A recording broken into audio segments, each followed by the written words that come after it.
Hey everyone, Graham from Loudwire here, and today we've got a bunch of awesome guests to celebrate Dark Knight's death metal, some of the most fucked up and crazy shit you'll ever read in a graphic novel, and also some of the coolest music that kind of comes along with it.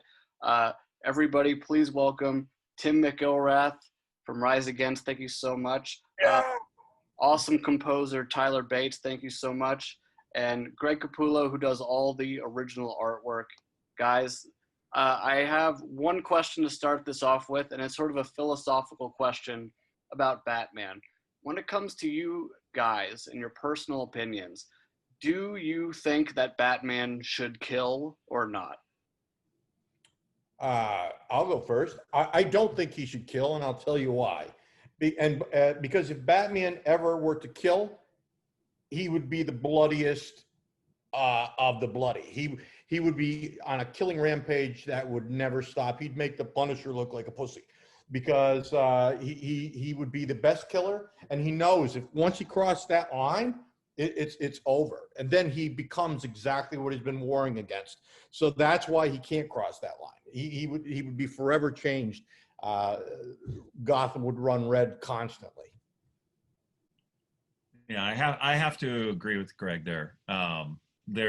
Then we would have no boundary for any of the situations that are really written about in the comic itself. We have to have some metric for justice, I imagine. You know, even if in our own hearts we think that someone should kill once in a while.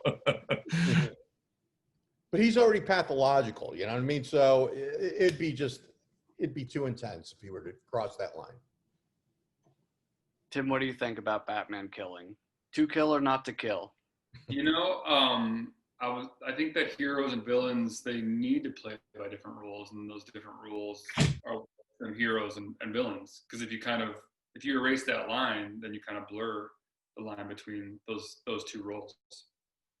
Wait, are you talking about Batman or reality right now? That's a great question. We blurred that line totally now. Yeah.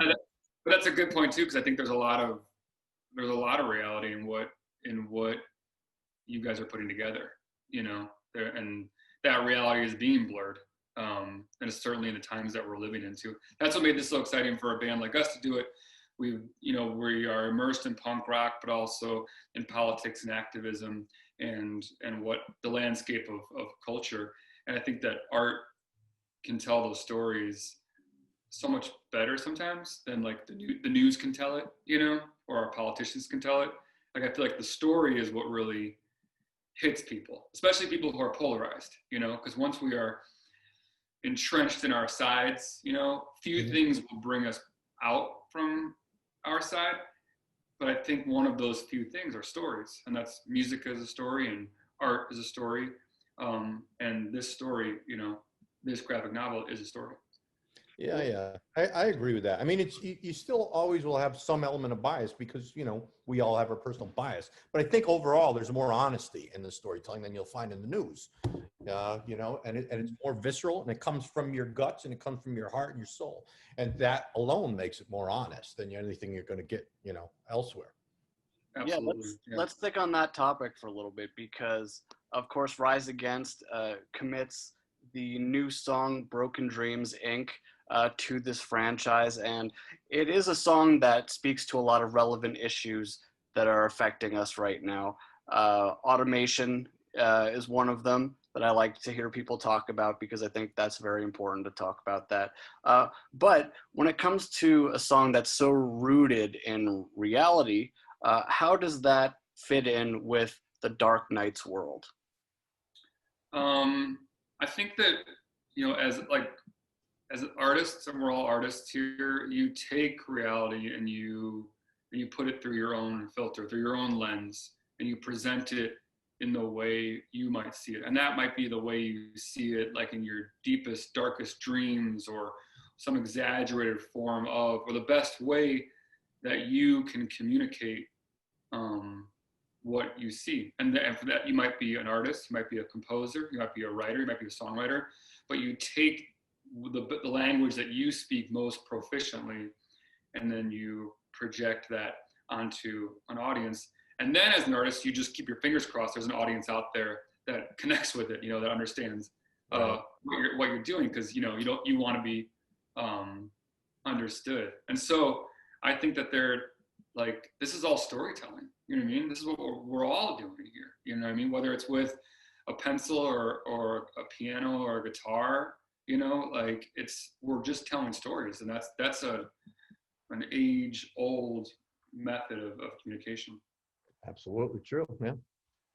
Nice. So what do all of you guys think about sort of the extremity of the Dark Knight's books? Because anyone who's ever taken a look at them, you look at them, even if let's say you're a fan of Batman and you've watched, say, the animated series or any of the recent movies that came out, anyone who just has seen that will look at this stuff and go, what the fuck is going on here? It's like, it's so insane. And it's great.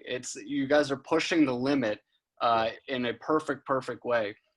So what is your guys' opinion of sort of the extremity and just the insane weirdness of these latest books? Well, I mean, Oz goes to 11. It's one ladder, isn't it? So I mean, that's really the goal. I mean, because in my opinion, what has happened, in the comics world from when I was a little boy till now is they've started to take themselves a little bit too seriously in a lot of instances, and they've forgotten the fun aspect of it, which is what really thrilled me when I was a young guy. And so by taking those shackles off and going so over the top full tilt, it brings some of that youth back into it, and that excitement that was what made me want to do comics, right? So it's still serious. Our story is important and taken seriously, but it's taking the shackles off and going full tilt, as loud and as obnoxious as possible, to make it a fun joyride, so that when you get to it, you're a little bit out of breath and you're done and you go, wow, that's really the goal. So you take home the story message, but we want to get you a little bit out of breath on the way there by making it just so over the top fun with exciting story and exciting visuals, hopefully. Well, visually, it's absolutely incredible. And the storytelling to me rings very, very much like aspects of what we're experiencing in our world right now. The world is so volatile.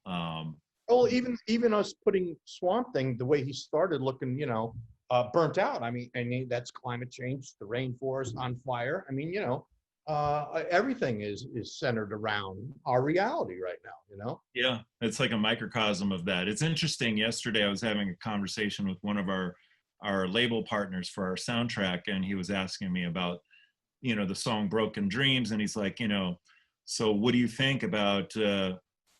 How does that song really connect to Dark Knight's death metal? I said, Adam, all superheroes are a byproduct of broken dreams.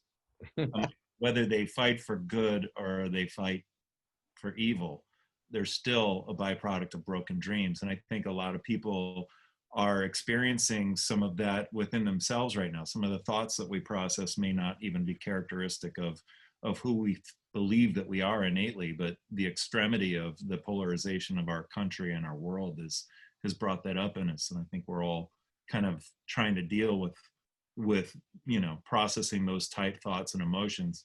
And it's really well represented in this particular comic. And so I relate to it entirely. I don't necessarily know the entire history of all the tools that each of the superheroes have at their disposal or have had, but I think what their moral battles are something that resonates with me in real life. So it's been a huge part of how I've managed to become so passionate about this project. I really do believe it's something that everybody can relate to, and it's the best of the best. The writing, the artwork is incredible. There's no way to look at the artwork and not be inspired to do something.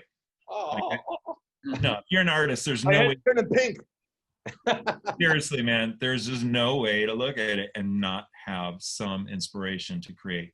So I thank you for that. And it's been a savior during this time for me, especially, all my friends, if they're not musician, like composer type musicians or touring musicians. And it's been very challenging for all of us in the entertainment business, you know, to be inspired at a time when it seems like no one cares enough because they're distracted by politics and TikTok and things that are there to just, you know, sort of satiate their immediate appetite, you know, whereas songs are something that we hope people give greater focus to, and they live with people for a long time. So I think that the contextualization of the songs that we'll have on the soundtrack will be deeper and have a longer lifespan, because we've created 3 dimensions of a comic, starting with you guys doing incredible work and great songs like Tim Rise Against has created a great song that will be on the soundtrack, and we have many more to follow. But then we have this whole central animatic series using your artwork from the book and music, and then voice talent of many of the artists that will be on the soundtrack, and some of our friends in pop culture who have been excited to come to the table. And you made a Punisher reference earlier. We have Jason R. Moore, who's voicing the Darkest Night, good friend of mine. And it's really cool to see how people are just rallying around the idea of being involved in this collaborative art piece. You know, this is all for the love. It's for nothing else. It's just for the love of doing it. And it's been really kind of an amazing beacon in a time of a lot of darkness and discourse. So yeah, my karma's pretty shot these days. You were saying how we're becoming people we didn't think we were or had in us. I'm going like, yeah, that really resonated with me. Yeah, I had fantastic karma, but it's been just destroyed over the past couple of years. Yeah, it's a lot. I mean, but you know, working in a project like with so many talented people has definitely motivated me in a time when I'm always motivated, but in a time where a lot of people just kind of want to sit it out. Yeah, they're they're just like, I can't. So it's been great, because this is such a living, breathing, viable medium, and unlike the record business and the movie business, comics will continue to develop and thrive throughout whatever is happening on Earth, as long as there are people alive to create it. So, and there are people there to appreciate it as well. So it feels good to be part of a project that that is a viable medium right now. Yeah, cool. You know, yeah. So one of the main creations of the recent Batman books is, of course, the Batman Who Laughs, who's, if you think that the Joker is evil, this guy is even more the zenith of pure evil, while a lot of these good characters are the zenith of good, and it's really a fight over the fate of the universe again, which it feels like we're going through right now. And of course, Greg, you inked the legendary. I drew it. You drew the legendary. Inks my work. Yeah, but you know, when creating this most evil character, you know, what was the pressure on you like to create something like that? Because the Batman villains, the litany of Batman villains, are already so colorful and so extreme. You know, what do you put into a character like that?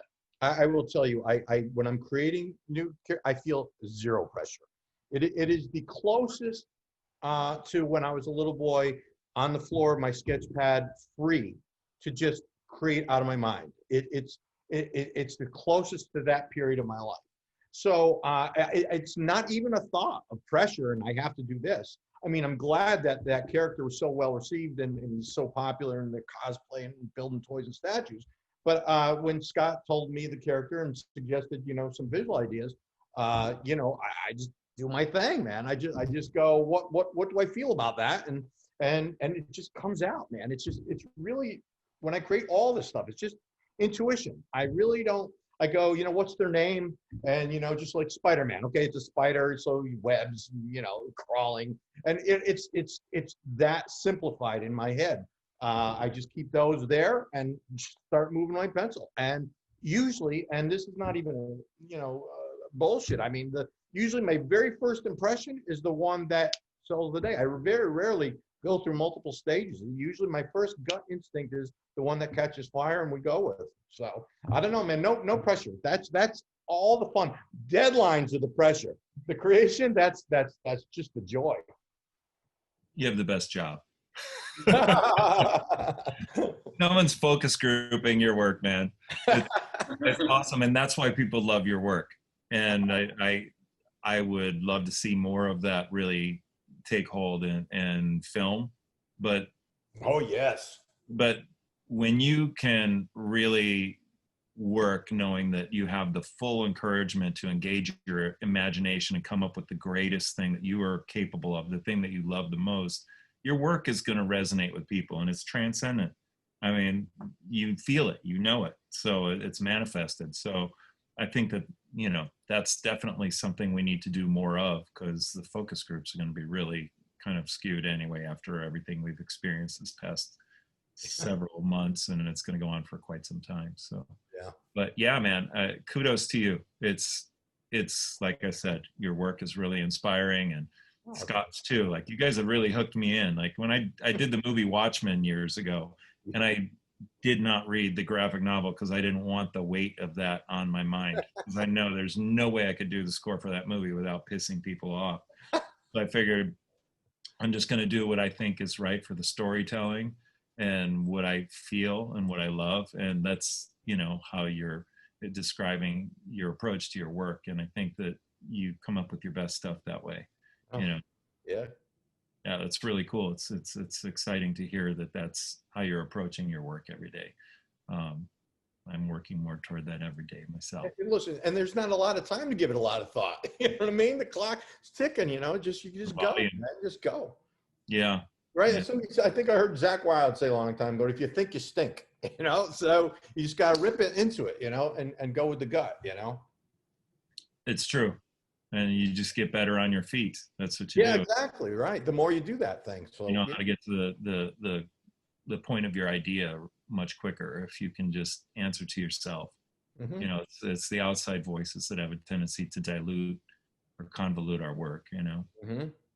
So. And of course, in this series, you have not just Batman, but so many of the most legendary superheroes all in one place. And also the evil versions of all those superheroes in many dimensions, and it goes on and on and on. When it comes to, for you guys, what superheroes did you grow up on? What were your favorites growing up? And what was your first incarnation of Batman that you remember? All right, well, I mean, I'm going to be a little bit in trouble here because I grew up a Marvel guy mostly, but of course I had some Batman magazines and some Superman magazines, and you know, I got hand-me-downs from my older cousins. So that's where I got my first exposure. So there was Adam Strange in there, but I was really a Marvel guy. But interestingly, my mother found a drawing I did of Batman and Robin that I did when I was 4 years old. And it's from, and this ties into answering your question, my first influence, it was most likely the 66 TV show, right? Which I'm sure I was watching reruns because I was born in 62. Could have been reruns, I don't know. But that opening animated sequence with their capes flying up in the air is what I drew at age 4. And I had all the details, like all the stitching on Robin's. The R was backwards, but the R was there. So, I mean, that was my first drawing, which is kind of cool that now I'm drawing Batman professionally for the last decade of my life, when that was the first superhero drawing I'd ever done, to my knowledge. So, yeah, that was the first exposure, was the TV show, which I took so seriously. I didn't realize it was campy. And I'm going to tell you, just as a side note, all right? So there was an episode, this is how I took it seriously, man. And Batman and Robin come upon some alphabet soup. And Batman says to Robin, notice that certain letters are missing. We got to take this back to the cave to analyze it. And he goes, it's a good thing that I have my Bat alphabet soup container with me. And he reads behind his cave. Out comes the thermos.